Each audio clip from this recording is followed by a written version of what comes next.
রাধারানীকে শ্যামসুন্দর বলছেন, ওগো চাঁদ বদনী নাচো তো দেখি, তা তা থইয়া থইয়া তেলে নাচে ঝাঁ, তা তা থইয়া থইয়া না হবে ভূষণের ধ্বনি, না নড়িবে চির রাধে না হবে ভূষণের ধ্বনি, না নড়িবে চির।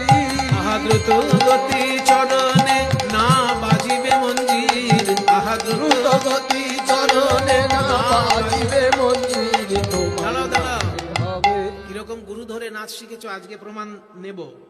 যে তালে আমি বাঁশি বাজাবো, তালটা হচ্ছে বিষম সংকট, বিষম সংকট তালে বাজাইব বাঁশি, বিষম সংকট তালে বাজাইব বাঁশি, ধনুরঙ্ক মাঝে নাচো বুঝিব প্রেয়সী, তোমায় নাচতে হবে। যদি জিতে যাও তাহলে তো বাঁশি আমি দেবই, আর যদি হেরে যাও হারিলে কাড়িয়া লব বেসরকা চুলি, হারিলে কাড়ি